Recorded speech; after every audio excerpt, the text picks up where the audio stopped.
Hey guys, welcome back to the channel. I'm Holly if you're new, and today we're talking about all the logistics related to eating and drinking during a long run. If you are newer to running and you are getting into that territory of over an hour long runs, especially if you're training for maybe your first half, first marathon, you may have gotten a suggestion to start eating during your runs, and it might feel like complete BS. How on earth are you supposed to consume calories while you're moving and not have stomach issues? I'm going to explain everything today. I'm going to give you my exact timing, everything that I actually use. I've got my gear here to show you, and we're going to go through why it's so important to sustain your energy level throughout your run. Let's jump in. All right, so I think it's going to be super helpful if we start with explaining what happens if I go out on a run and I don't bring any food or water with me. Now, I'm going to use myself as an example. Say I'm going out for a 2-hour run and I'm going to bring nothing with me. I am going solely off of what's already in my body, what I've done for myself prior to the run. That might have even included a good meal the night before, lots of hydration. I'm feeling pretty good overall at the start.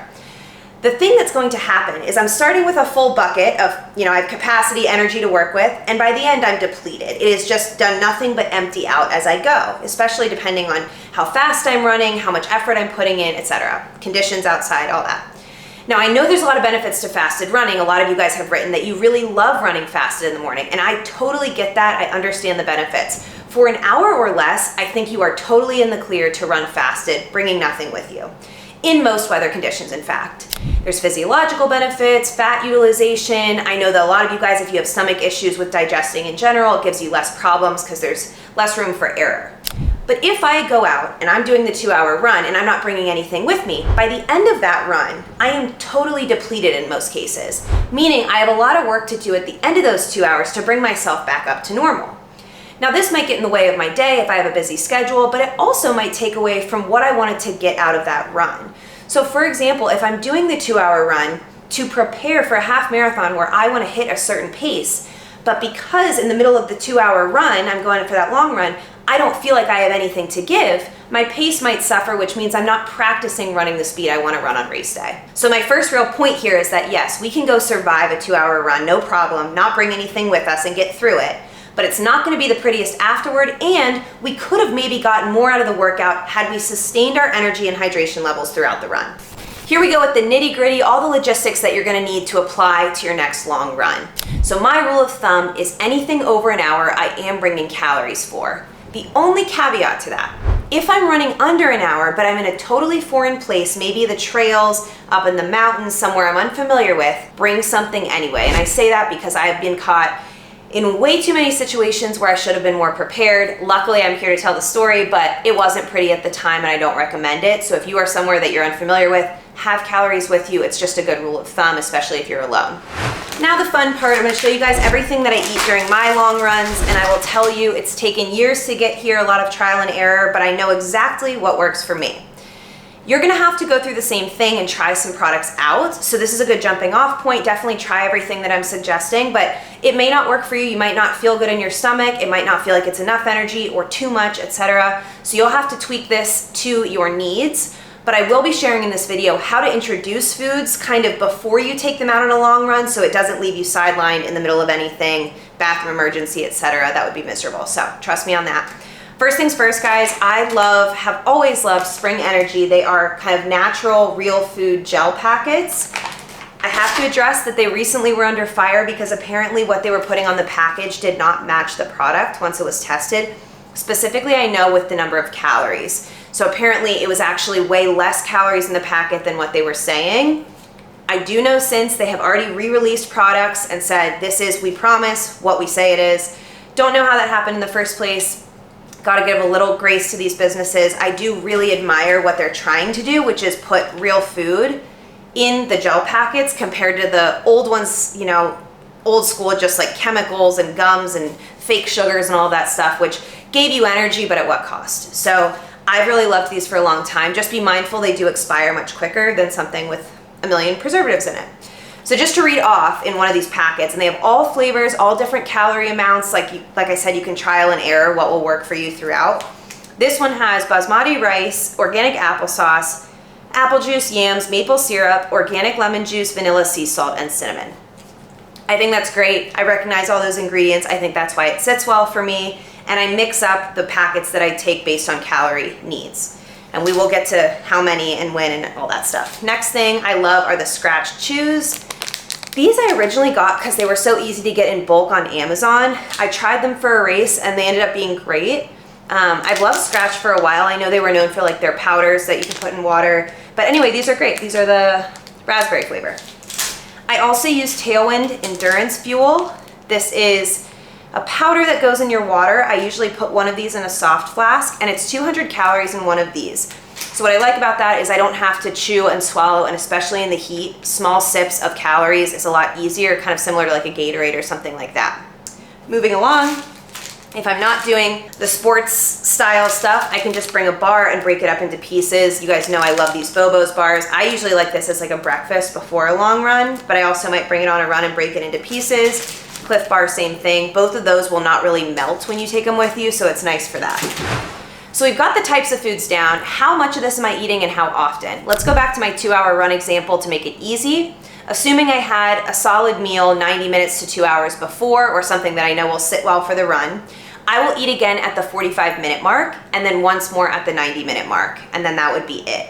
I will feel out that day if I need more or less as I'm going, but that's the general rule of thumb to start. So at 45 minutes, I would probably have one spring gel. This was 180 calories, that would be fine. And then at the 90-minute mark, similar, but I would probably switch up what I'm having just to keep it interesting, but also, I don't know, I just feel like it. So I might do a whole packet of the Scratch Chews. These can get annoying when you're tired because you just have to keep like forcing them in. I sometimes even let them just sit in my mouth and I'll eventually get them in. I will also likely have a Tailwind in one of my soft flasks on the front. So I'm taking small sips of that throughout. We're gonna get to the hydration section of this, but that might be going on throughout in addition to my 2 eating moments at 45 minutes and 90 minutes. Big question I get asked frequently, should we eat even though we're not hungry? Yes, 100% you should. In our normal lives, we can kind of get away with waiting till we're feeling hungry to eat something. We really shouldn't, but we do. In the middle of a long run, once you get those hunger pangs, it's just a big game of catch up.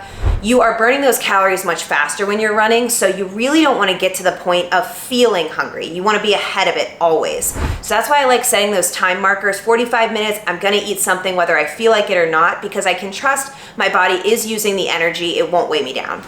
2 miscellaneous tips when it comes to food. Number 1, keep all the trash from your food as you go through the run in one place. Pocket of your leggings, in your pack, one pocket that you know will be where all the trash is. That is a good way to make sure that you don't find any disgusting surprises down the road. Believe me, I've been there and I just really don't want that to happen to you guys. So if you pick one pocket to have everything go in, you take that out, throw it in the trash, and then put the pack or leggings, whatever, in the wash with the rest of your clothes. I've done a million washes on my pack and nothing's ever happened. But that's a good way to avoid finding stuff you don't want to find later. And we are all tired during the run. We don't know where we're putting things, but if we have one spot we go to, trust me.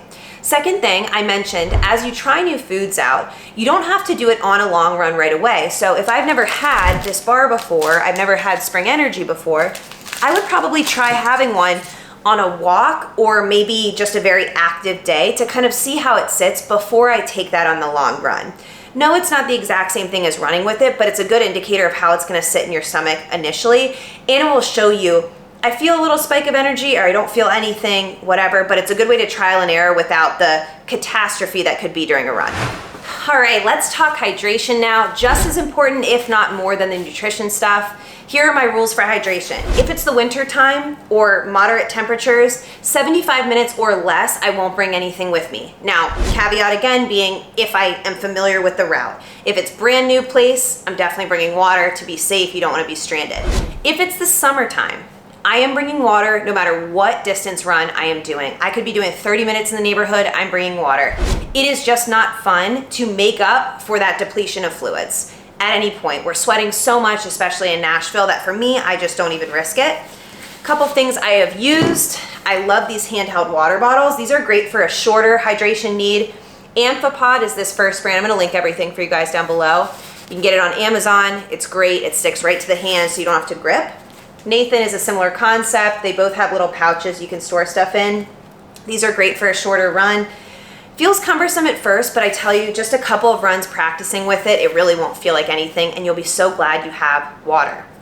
Second thing, guys, my hydration pack. If I am out there, let's go ahead and use that 2-hour run example again. I'm definitely wearing this. This is Ultimate Direction, and I also have one from Nathan. I will put 1.5 liters in here in the bladder of water with the hose coming out, and then I'll have usually 2 soft flasks in the front pockets, and one of those will contain Tailwind, likely. Or it might even have electrolytes. I might put an element in one. I just kind of mix it up depending on what I think I might need. My rule in the summer is that if I'm running over 2 hours, I'm gonna make sure that I have a stop worked into my route to refill this pack. I can't even tell you, last summer I had runs that were 3 hours long, and I'd be a little over an hour into the run and I was sucking down water, and I really needed to replenish even before the 2 hour mark. So you really gotta feel that out depending on the climate, etc. But you would be shocked how much water you go through in the long runs, and the more you have, the more you'll be reminded to drink, because you wanna obviously empty that guy out, take some weight away as well. But it's really good to stay on top of it, and again, not let yourself get to the point of dehydration. Couple miscellaneous tips when it comes to hydration. Number 1, it's really good to set yourself up to be hydrated at the start of your run. So if I know I'm doing a long run on Saturday morning, on Friday, I'm really prioritizing getting the water and electrolytes in to be totally ready to go Saturday morning, so I'm not starting at a deficit.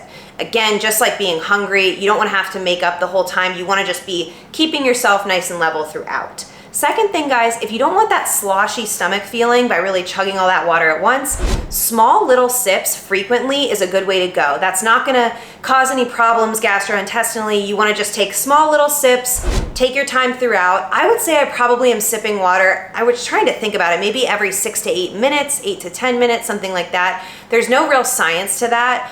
Just remember to keep drinking water. If you are running with anyone, my best running partners, we're always yelling at each other. Are you drinking? Are you drinking? Are you drinking? My dad always used to do that when we would go run. Make sure you're on top of it, because as you get tired, you stop making good decisions. So you just gotta have it continuing the whole time. So at what point is water alone not enough? Well, in the summer, it pretty much is never enough on its own, because we're losing electrolytes at a much higher rate than we are in the winter, because even our normal activities, getting in and out of the car, we are sweating. So I want you guys to remember that in the summer, electrolytes have to be part of your routine.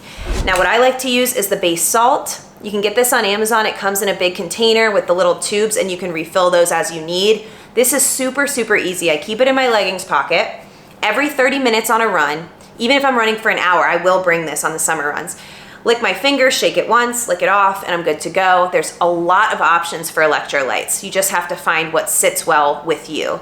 There's little salt tabs, little capsules you can swallow. You can always pop an element in any of your water. Even if you want it in your bladder, that's fine, in your hydration pack, but you gotta be replacing those electrolytes, because you do not want to cramp.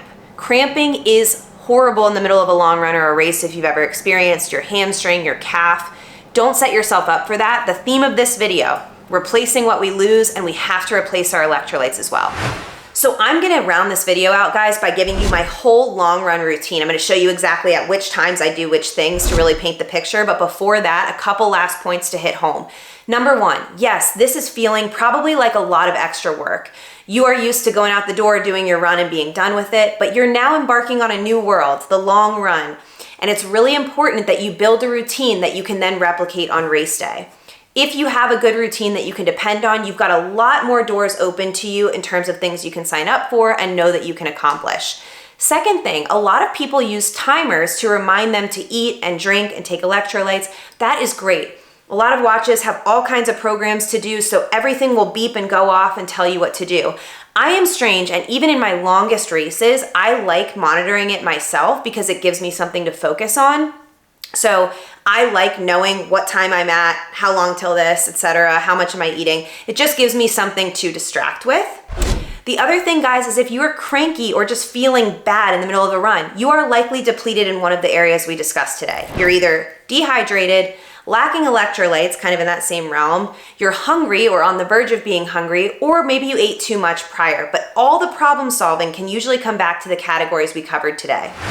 And final point here, guys, if you're experiencing any sort of irregular binging or weight gain throughout your marathon training, we may have just cracked the problem right here. If you're not sustaining your energy and resources throughout your long run, you might be getting home and overdoing it. Enough weeks of that in a row, you see some unpleasant results that you really weren't looking for in this marathon training program. So just be aware that the more planning you do and the better you execute, during your long run, you have less to make up for afterward, and that really pays off over time. All right, let's set the stage. It is middle of July in Nashville. I'm getting started early on my run, but it's gonna be a hot one. What am I bringing with me and what am I taking throughout? First things first, we're gonna assume I've had a good breakfast about 90 minutes before I have started my journey to the run location. So I am good and digested and I'm ready to go. I am bringing my hydration pack, ultimate direction. I'll have 1.5 liters of plain water in the bladder here. And then in each pocket, I've got a soft flask. In one of them, I'm gonna have a Tailwind, shaken up, already put in there. And then in the other one, I'm gonna have an Element. It's gonna be salty, but it'll be great. And then I'm also bringing 3 spring gels, different flavors usually. I'll bring 1 bar, and I will bring a pack of the chews. It's important to have variety as you go throughout, just meant to mention. In case anything isn't sitting well that day for whatever reason, it's good to have stuff to rotate through. But I'm bringing all that, we're all geared up, ready to go. At the 30-minute mark in the run, I am doing my first base salt. 1 lick, shake it, take that off. 10 minutes later, at the 40-minute mark, I have my first gel. 60-minute mark hits, I'm at 1 hour, I go back to my salt. The next time I refuel or do anything will usually be at the 90-minute mark, at which point I am now back at my car because it is time to refill everything I've already drank from here. It's time to replace any food I already need to just to be safe and have that ready to go if I take longer on my second 90 minutes. Hopefully it's just 90 minutes. And it's time to eat and salt up again. So I will let that 30-minute period go. I'm back at the car at 90 minutes and I have more salt and I have likely a package of these scratch chews and I'm refilling my water. If I feel good about just leaving normal water in the soft flasks at that point, if the run's feeling okay so far, that's what I'll do. Otherwise, I'll put new packets in there as well. Back on my way, you're getting the point here. At the next 30-minute mark, I have more salt. 10 minutes after that, I'm going for more food. So that would be probably another of the gels, or I break this in half, have some bites, etc. You're getting the point here, but there is stuff happening constantly. I have those breaks to just zone out and run, but I am focused on keeping everything going throughout. I have worked in that I'm gonna be refilling my pack halfway through that run to make sure I'm never without water, never without calories, never without electrolytes. Guys, my goal for this video was to just give you confidence in your long run routine. You are a runner, you are a strong runner, and you're gonna have yourself set up for success, especially on race day. The more you practice, the better you'll be. I also wanted to mention, if you guys are practicing running with gels and you're eating them in the middle of a run, remember that you can take your time. This is something that didn't really click for me till recently. You don't have to rip it off and eat it and swallow it all in 1 second. You can take your time, and that's what they're designed to do. Rip it off, keep running. When you're ready, squeeze it, keep running. And then when you're ready, put some in your mouth, keep running. And then when you feel ready to swallow it, do so. It doesn't need to happen all at once. Once that clicks for you, it'll feel a lot easier to consume the gels in the motion of running once you feel comfortable to try that. Remember guys, this summer I will be having run plans finally available to purchase. I'm working on them now. I'm really excited. 5K program, half marathon, and full marathon to start. We're gonna have options without strength and with strength workouts. I'm gonna have it all dialed in on the channel. You'll know exactly when they're available, so look out for those. It'll be on my website, and I will link everything we talked about today. I love you guys, and I will see you so soon. Bye.